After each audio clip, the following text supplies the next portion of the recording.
सीधे तौर पर कह रहे हैं कि एफआईआर का समय थोड़ा कम दिया कि डिप्टी सीएम का नहीं हो पाया सही ढंग से, तो आम लोगों का क्या ही हो पाएगा। धीरेन्द्र कुमार, भाजपा के प्रवक्ता है, वो कहते हैं कि मेरा चुनाव आयोग पे भरोसा है, तो उनका भरोसा तो चुनाव आयोग पे रहबे करा कि वो भ्रष्टाचार कर रहे हैं। अब तक राहुल गांधी जी का वो जवाब नहीं दे पाए कि एक घर में 80 वोटर कैसे था, और उसपे सवाल पूछा जाता है तो चुनाव आयोग कहते हैं कि हलफनामा दीजिए, उसी प्रकार से हर आदमी अर्पिता जी जवाब देगा। ठीक है ठीक है ठीक है, अरे सुनिए, एफिडेविट दे दीजिए ना, चुनाव आयोग जो मांग रहा है एफिडेविट दे दीजिए, ठीक है सर, आपको सारे जवाब आ जाएंगे। अरे भाई सुनो भाई, अरे सुनो, अब भी हम कह रहे थे कि रोड पर किसी का एक्सीडेंट हो जाएगा, वो बेहोश हो जाएगा, हम उसको हॉस्पिटल ले जाएं तो पहले पुलिस या डॉक्टर का आप लिख को दीजिए। किसी बच्ची की बलात्कार हो जाएगी, वो पीड़ा से कराता रहेगी, बेहोश हो जाएगी, तो उसे एफिडेविट ले जाए तब इलाज कराइएगा, और चोर और बलात्कारी को पकड़िएगा। राहुल गांधी ने प्रमाण के साथ दिया है और साबित किया है कि जिस तरह से विजय सिन्हा जी ने वोट की चोरी की है, उसी प्रकार से चुनाव आयोग भारतीय जनता पार्टी के संरक्षण में संपूर्ण महाराष्ट्र, ठीक है सर। राजेश जी ठीक है, आपका समय बस सर। धीरेन्द्र कुमार, ठीक सर। देखिए कांग्रेस जितेंद्र जी आ कांग्रेस पर ठीक है राजेश जी ठीक है, आ रही हूँ, फिर दोबारा आऊंगी। हाँ धीरेन्द्र कुमार, कांग्रेस के प्रवक्ता जो आरोप लगा रहे हैं अर्पिता जी, ऐसा ही आरोप कांग्रेस पार्टी के आपको मध्य प्रदेश में लगाया था कमलनाथ जी ने, और वो सुप्रीम कोर्ट तक चले गए थे 2021 में इसी डेटा को मांगने को लेकर के कि इलेक्ट्रॉनिक डेटा मुझे नहीं दिया जा रहा है, और उसके बाद सुप्रीम कोर्ट चुनाव आयोग के साथ ठीक है राजेश जी रुक जाइए। हाँ, अगर इसमें आपको कोई तकलीफ है तो जाइए आप सदन में कानून बनवा करके आइए। अभी जो चुनाव आयोग कर रहा है वो सही है। अभी ये बोल रहे थे कि बालू मंत्री हम इनको कहते हैं। बालू मंत्री पर जब आरोप लगाया, बालू मंत्री ने खुद जाकर के कहा ना कि मैं इसको आवेदन दिया हूं कि नाम हट जाए, लेकिन लालू मंत्री तो अभी तक नहीं बोल पा रहे। नहीं। और उसके बाद देखिए बीच में मतलब बोलिए, मैं जब आपका वक्त आएगा तब ठीक है राजेश जी रुक जाइए राजेश जी रुक जाइए। आप बोल रहे थे, कोई और नहीं बोल रहा था ना, रुक जाइए। धीरेन्द्र कुमार मेरी बात तो आप सुनिए। राजेश जी प्लीज रुकिए जरा, सारे पेपर रखिए, अभी दिखा लीजिएगा। धीरेन्द्र कुमार, ये लालू मंत्री ने नहीं दिखाया, और राहुल गांधी जी ने जितना भी बात कही कि ये 2 जगह वोट किया है, फैक्ट चेक में अर्पिता जी आप ही के चैनल पर दिखाया गया कि वो गलत है। चुनाव आयोग ने भी, उत्तर प्रदेश चुनाव आयोग ने दिखाया कि वो गलत है। तो जिस तरह से ये जीरो, अब ये इनके तरह राहुल गांधी के तरह कोई व्यक्ति लुटियन में तो अपना घर का नंबर लेकर के पैदा नहीं हुआ है ना। 17 लाख वोटर यहाँ पे है देश में, जिन घुमंतु जातियां हैं, जिनके पास कोई हाउस नहीं है, कहां से वो हाउस नंबर लाएंगे? क्या वो मेरे भाई नहीं है जिनकी जिंदगियां लाल बत्ती पे गुजरती है? क्या वो मताधिकार नहीं अपना प्रयोग करेंगे? किस तरह से बात करते हैं ये लोग। एक जो चाह रहे थे कि लोकतंत्र संविधान खतरे में है, ये फ्रेमिंग करना चाह रहे थे मीडिया प्रेजेंटेशन बना करके। और अगर इनकी बात भ्रामक, और मुझे भ्रामक लगती है, इसलिए लगती है कि ये शपथ पत्र लेकर के जाते तो देश को भी विश्वास होता, चुनाव आयोग। लेकिन धीरेन्द्र कुमार जी, अब इस तरह की अगर ये, चलिए तेजस्वी यादव वाला फर्जी वोटर आई कार्ड का अलग मामला हो गया, उसमें तो चुनाव आयोग ने कहा चलिए वो ऐसा कुछ है ही नहीं, फर्जी था, उस पर अलग मामला हो गया। लेकिन यहाँ तो 2 वोटर आईडी कार्ड का मामला रहा ना सर, और इसमें पहले 24 में वो कह रहे हैं कि इसको निरस्त कर दीजिए, फिर भी नहीं हुआ। अब एक बार फिर से कहना पड़ रहा है, फिर आप कह रहे हैं कि भरोसा रखिए। कैसे रख ले भरोसा? देखिए भरोसा इनको रखना ही पड़ेगा। और ये कह रहे थे ना, SIR से भी ये घबराने वाले लोग हैं और FIR से भी घबराने वाले लोग हैं। ये लोग जो है गलत चीज करने के आदी लोग हैं। मैं बता रहा हूं कि SIR में जब हो रहा था तो बोल रहे थे कि कहाँ है बांग्लादेशी घुसपैठिया, कहाँ है बांग्लादेशी घुसपैठिया। 2 वोटर आईडी कार्ड का जो नया मामला, उस पर तो बोलिए ना। बांग्लादेशी घुसपैठिए हो चाहे जो लोग भी हो, आज बॉर्डर छोड़ करके वो लोग बाहर चले गए। धीरेन्द्र कुमार, ये कह रहे हैं ना कि सब दूध का दूध पानी का पानी हो जाएगा। यहाँ पर तो गड़बड़ चल रही है ना, और गड़बड़ सामने आई है, और गड़बड़ डिप्टी सीएम को लेकर सामने आई है। अभी भी आप कह रहे हैं दूध का दूध है, पानी का पानी है। ये तो सब मिलावट और गोलमाल लग रहा है सर। कोई गोलमाल नहीं है। जब वो अपना आप ही के चैनल पे दिखाया जा रहा है कि उन्होंने आवेदन किया है, वो तो खुद आकर के, वही बात है ना। चुनाव आयोग को लेकर पूछ रही हूँ, अभी आप पहले उनको चुनाव आयोग की तरफ से बोल रहे हैं, मैं चुनाव आयोग को लेकर सवाल पूछूं तो आप विजय सिन्हा को लेकर बोल रहे हैं। ठीक है सर, मैं आती हूँ बताइए क्या आशुतोष क्या जी से। पूछे, दोबारा से बताइए पिताजी क्या हाँ, पूछा हूँ? मैं सर, आप क्या कह रहे हैं कि इनको दिक्कत है एसआईआर के मुद्दे पर, ठीक है। बिल्कुल। एसआईआर, आप ये कह रहे हैं एसआईआर इसलिए लाए ताकि पारदर्शिता लाए। यही सवाल समय मैंने पर सवाल इन्होंने उठाया था। यही सवाल मैंने जितेंद्र कुमार जी से पूछा, वो नहीं जवाब दे पाए। यही सवाल मैं अब आपसे एक बार फिर से पूछ ले रही हूँ, देखती हूँ आप क्या जवाब दे रहे हैं। धीरेन्द्र कुमार जी, इसमें सीधा ये मेरा कहना है कि जब एसआईआर का मुद्दा था, सामने आ चुका है, भाई विजय सिन्हा पर सवाल नहीं, वो ये कह रहे हैं कि हमने तो 24 में भी बकायदा ये जिक्र कर दिया था, 5 तारीख को भी जिक्र कर दिया उन्होंने, इसको लेकर के निरस्त कर दो। अब जब चुनाव आयोग पहले खारिज कर देता है, बाद में अभी भी एसआईआर के बाद भी अगर इस तरह की त्रुटियां या गड़बड़ियां हो रही हैं, तो उसको क्या कहे? ये कैसे पारदर्शिता, और कौन से चश्मे से पारदर्शिता दिखेगी? पारदर्शिता दिखेगी कि उनका आवेदन लिया गया, वो खुद दिखा रहे हैं, और इससे ज्यादा पारदर्शी क्या हो सकता है? अगर चुनाव आयोग उस गड़बड़ी को सुधारने के लिए ना बोले तब उसको साजिश कहा जाएगा। 2024 में तो नहीं सुधरा ना सर, 24 में भी तो वो अब गए थे ना चुनाव आयोग के पास।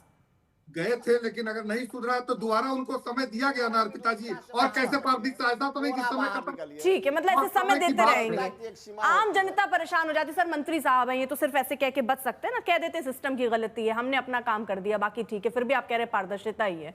आशुतोष जी मुस्कुरा रहे हैं। देखिए, इसमें दो चीजें हैं।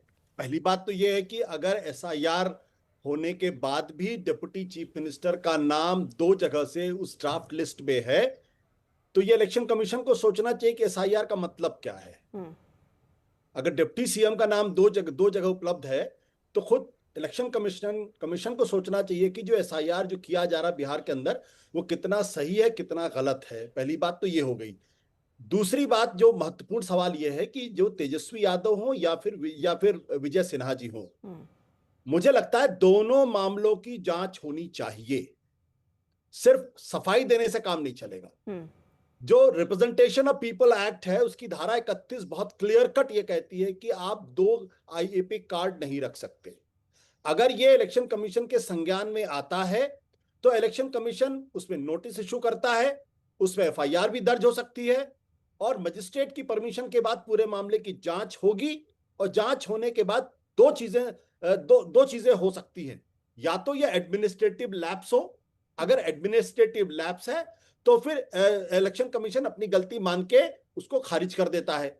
और अगर यह साबित हो जाता है कि 2 एपिक नंबर इंटेंशनल वोटर ने लिए हैं, तेजस्वी यादव ने इंटेंशनली वोटर लिस्ट में लिए हैं या विजय सिन्हा ने लिए, अगर इंटेंशनली इन्होंने लिए हैं, तो यह एक आपराधिक कृत्य है। और अगर ऐसा साबित हो जाता है तो फिर उसमें 1 साल की सजा है, और दोनों व्यक्तियों में से अगर कोई भी दोषी पाया जाता है तो उनको चुनावी प्रक्रिया से बाहर किया जा सकता है।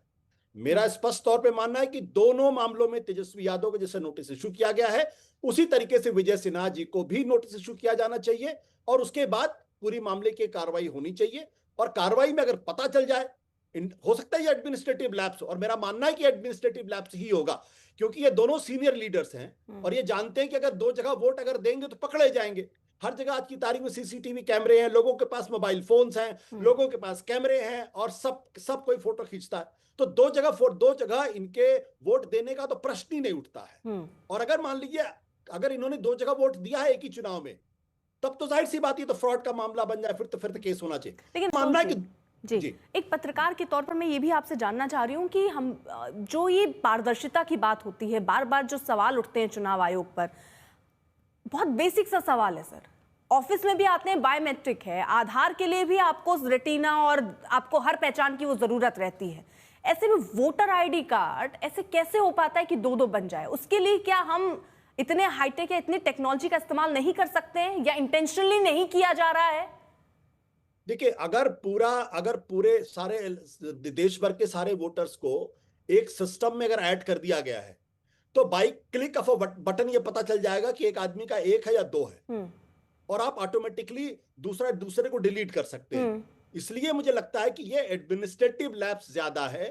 जो लोग इस सिस्टम से जुड़े हुए हैं उनमें से बहुत सारे ऐसे लोग होंगे जिनको जो मेरी तरह जो है वो क्या कहते हैं टेक्नोलॉजिकली चैलेंज्ड होंगे। मैं तो नहीं उतना हैंडल कर पाता इंटरनेट को, ना मुझे मेरी इतनी एक्सपर्टीज है, लेकिन बहुत सारे ऐसे लोग होंगे जो गांव देहात के लोग होंगे, बीएलओज होंगे, वो शायद इंटरनेट से उतना अभ्यस्त नहीं होंगे, तो शायद उनके लेवल पे गलती हो रही होगी, या गलती हो सकती है। मैं अभी भी मानता हूं कि ये अगर आपके पास एक सिस्टम है, तो टेक्नोलॉजी इतनी एडवांस है कि उस वोटर लिस्ट में एक क्लिक ऑफ अ बटन से आप ये पता कर सकते हैं एक आदमी का नाम एक जगह है या कई जगह है, और उसी क्लिक ऑफ बटन से आप दूसरे का नाम पूरे सिस्टम से डिलीट कर सकते हैं।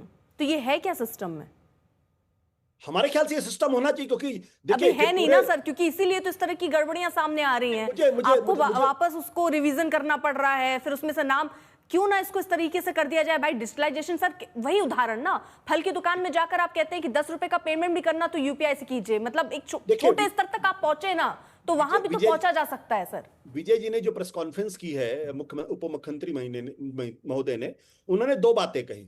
उन्होंने कहा कि पिछले साल 2024 में उन्होंने एप्लीकेशन देके कहा था कि मेरा 2 जगह नाम है, कृपया एक जगह से नाम हटा लिया जाए। उनके एप्लीकेशन देने के बावजूद वो सीनियर आदमी है, एक तरीके से बहुत पावरफुल आदमी है, उनके एप्लीकेशन के बाद भी अगर उस पर कार्रवाई नहीं हुई, उसका मतलब सिस्टम में फॉल्ट है। अब दोबारा जब एसआईआर होता है उसके बाद उनका नाम दोबारा आ जाता है, तो इसका मतलब जो सिस्टम पहले काम कर रहा था उस सिस्टम में कोई बदलाव नहीं है, उस सिस्टम में किसी तरीके की सारी खामियां एज इट इज मौजूद हैं। अन्यथा अगर पहली बार में अगर उनका नाम नहीं डिलीट हुआ तो कम से कम दूसरी बार तो डिलीट हो जाता। अगर दूसरी बार भी डिलीट नहीं हो रहा है तो फिर इलेक्शन कमीशन कैसे इंश्योर करेगा जो एसआईआर हो रहा है वो सही और पहले से बेहतर है? ठीक है जफर इस्लाम जी, अब क्योंकि आ जाते हैं उम्र पर, फिर यही सवाल उठता है कि क्या विजय सिन्हा के पास कोई टाइम मशीन है? क्योंकि आप देखिए जरूरत पड़े तो 3 साल छोटे 3 साल बड़े अपने हिसाब से चल रहा है, उम्र का भी तो फासला है सर, कैसे तय कर लिया? देखिए, उन्होंने इस बात को कहा कि मेरा सर्टिफिकेट का एज जो है वो 58 इयर्स है, वो 57-58 इयर्स है, और जो दूसरे में जो कमियां हैं वो जो 60 साल दिख रहा है, कहीं ना कहीं उसमें गलती दिख रही है। तो मुझे लगता है कि देखिए, जैसा मैंने बार बार कहा इस बात को कि कोई एडमिनिस्ट्रेटिव चूक हो सकती है और किसी भी संस्था में हो सकती है। आप कितना भी टेक्नोलॉजिकली सेवी हो जाए उसके बाद भी हो सकती है। जो आपका सवाल था अर्पिता जी, क्या इलेक्शन कमीशन देख सकता है? तो मैं आपको ये बताना चाहता हूं आपकी जानकारी के लिए, इलेक्शन कमीशन के पास वो सारी टेक्नोलॉजी है जो मैंने किसी इलेक्शन कमीशन के पूर्व अधिकारियों को सुना, मैंने आपके ही चैनल पे, इंग्लिश चैनल पे, जिन्होंने कहा कि 5 मिनट में सारी इंफॉर्मेशन निकाली जा सकती है। लेकिन राहुल गांधी जी को आज अभी जब हम अभी बात कर रहे हैं उस वक्त भी कर्नाटका के चीफ इलेक्टोरल ऑफिसर ने ये रिक्वेस्ट किया है कि आप एफिडेविट के तौर पे सारी चीजें दीजिए, हम उसकी जानकारी करके तुरंत रिपोर्ट देंगे। लेकिन राहुल गांधी जी क्यों भाग रहे हैं? इसका मतलब ये फीडबैक से चाहते हैं लोगों को गुमराह करके, नहीं, लोगों को गुमराह करके सत्ता में आना चाहते हैं। लेकिन मैं बताना चाहता हूं फर्जीवाड़ी के सरताज और जो ये लोग हैं, ये ऐसा नहीं होगा। इसलिए कि आप जनता का विश्वास जीतिए, जनता का विश्वास ऐसा करने से कोई फायदा नहीं होगा। ठीक है कंचना जी, उम्र का जो ये फासला तय हुआ है इस पर एक आपका जवाब।